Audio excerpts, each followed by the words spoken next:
Et bonjour et bienvenue dans les nouvelles actus de la Terre du Milieu. J'espère que vous allez bien et que vous avez passé de bonnes fêtes pour le moment. N'hésitez pas à me dire en description tout ce que vous avez reçu et tout. N'hésitez pas à m'envoyer des photos, à me taguer, etc. Tout d'abord, première actu, alors il va y avoir beaucoup de partages durant cette vidéo. Donc il y a Olena qui m'a envoyé un mail à propos du vin Seigneur des Anneaux auquel j'avais parlé il y a un petit moment maintenant.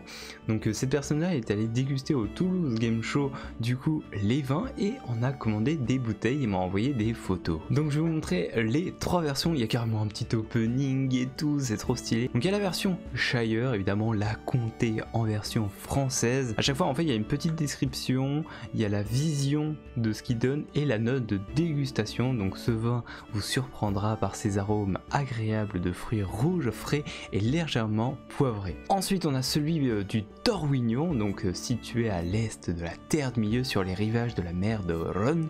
Dorwignon est la région où est produit le vin préféré du roi des elfes, issu du vignoble des hommes dans les terres lointaines. Donc c'est sympa parce qu'il y a un vrai packaging, il y a une petite histoire derrière et la note de dégustation c'est Dorwignon donne un vin capiteux, puissant et ample avec des arômes complexes sur les fruits noirs et des notes vanillées. Et enfin, nous avons Númenor. Númenor, aussi appelé Helena, était le royaume occupant une grande île en forme d'étoile à l'ouest de la Terre du Milieu. Il y a une note de dégustation également, donc la cuvée Númenor 100% Merriot offre un vin fin et soyeux qui raviva vos papilles. En tout cas, merci beaucoup Olena de m'avoir envoyé les photos plus les vidéos, ça comme ça me permet de faire un petit partage. Si vous voulez potentiellement en acheter, eh bien je sais pas où on en achètera mais je chercherai le lien pour en acheter. Et on passe à la prochaine actualité, une petite info insolite. Elijah Wood et Sean Astin, donc Frodon et Sam, ont été invités pour une découverte de Baldur's Gate 3.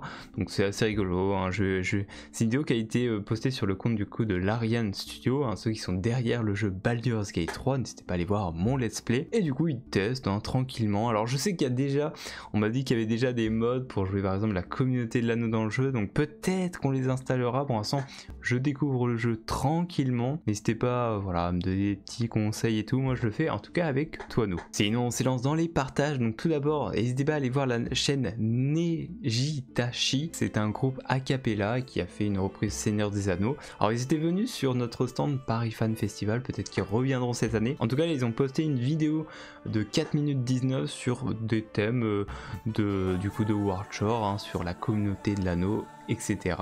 Donc n'hésitez pas à aller l'écouter et me dire ce que vous en avez pensé. Prochain partage, vous savez que j'adore les cartes et je suis tombé sur une pépite d'un abonné qui m'a envoyé ça. Donc il se nomme La Terre du Milieu très simplifié, donc ça c'est le nom de sa chaîne YouTube, et il a sorti une première vidéo sur la guerre de l'anneau très simplifiée partie 1. C'est des dessins qu'il fait lui-même et il utilise les cartes avec les différents positionnements et territoires. Donc c'est super intéressant d'un point de vue géographique et pour mieux comprendre peut-être la guerre de l'anneau. Donc n'hésitez pas à aller voir, n'hésitez pas à mettre des commentaires. En vrai il vient d'atteindre les 100 abonnés donc avec sa première vidéo et franchement gros GG, il a dépassé les 1000 vues sur sa vidéo, mais allez lui envoyer de la force, j'avais déjà partagé sur le Discord mais là je vous le partage pour vous YouTube. Sinon par hasard sur Twitter je suis tombé sur un compte, le média positif, et sur un post. Donc je cite: dyslexique et dysorthographique. Donc pour faire simple c'est des difficultés à transcrire des mots qui se prononcent pareillement mais s'écrivent différemment comme mère et mère, O et O, des confusions de genre et de nombre, des erreurs de syntaxe. Donc ce lycéen nommé Noah Michaud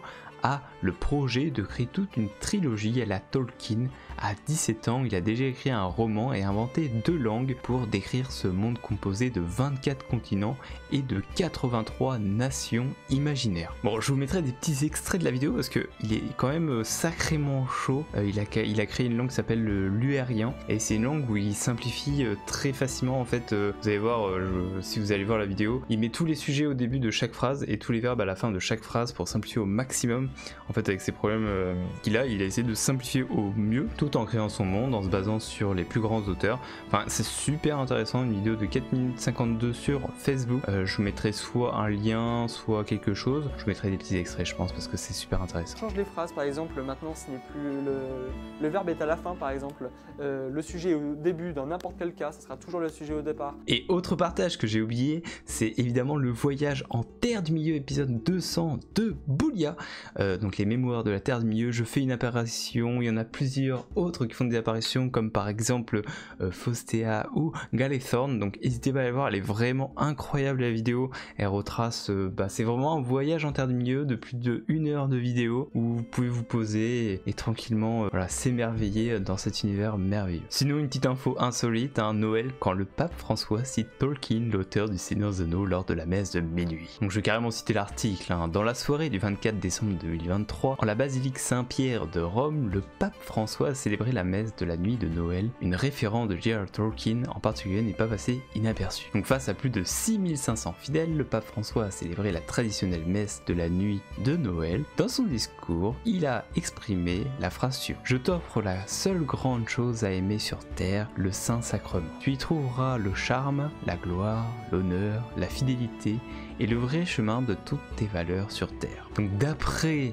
l'évêque de Nanterre, donc Monseigneur Mathieu Ronget, eh bien il a relevé que c'est une magnifique citation de l'auteur Tolkien. Alors je sais pas d'où il a trouvé cette citation, mais voilà, petite anecdote, je sais pas du tout si c'est vrai, mais on va laisser la magie faire et dire que c'est vrai. Ensuite, il y a un autre article qui vient du site Le Surligneur qui nous parle du livre Le Droit dans la saga Le Seigneur des Anneaux par Raphaël Morel. On va lire un petit peu ce qu'il raconte dessus. Je ne l'ai pas encore acheté ce livre, peut-être que je l'achèterai un jour, mais en tout cas, voilà de quoi l'article va traiter. Un anneau pour trouver tous les droits, un anneau pour les amener tous, et dans cet ouvrage les lier. Donc dans ce livre, ce n'est pas la communauté de l'anneau, mais une équipe de juristes, tous rompus à la lecture de J.R.R. Tolkien, au visionnage des films de Peter Jackson et mené par Raphaël Morel, qui s'est lancé dans la quête de mettre en avant les rouages juridiques qui gouvernent la Terre du Milieu. Cet ouvrage complet explore tous les pans de la société et des relations entre les différentes factions de ce monde fantastique. Le droit international et le droit constitutionnel sont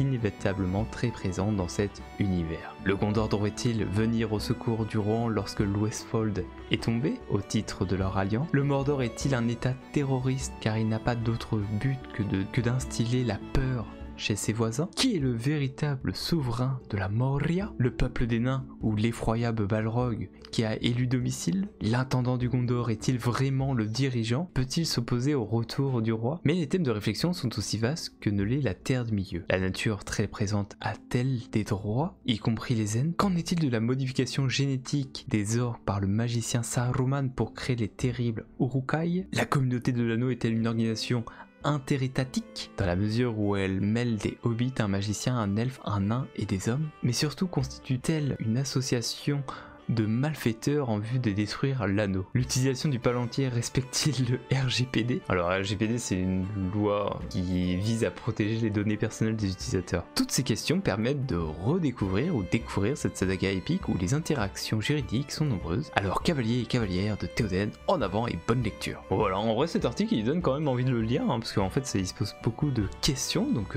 n'hésitez pas, je vais vous mettre une petite photo du livre si vous voulez l'acheter. Moi je l'ai pas, donc je peux pas vous dire pour l'instant, mais je l'achèterai sûrement un jour. Avant de terminer cette vidéo, Faustea m'a envoyé une liste de podcasts de l'université d'Oxford qui traite d'éléments de J.R.R. Tolkien. Donc il y a des cours qui sont passés, qui ont été enregistrés.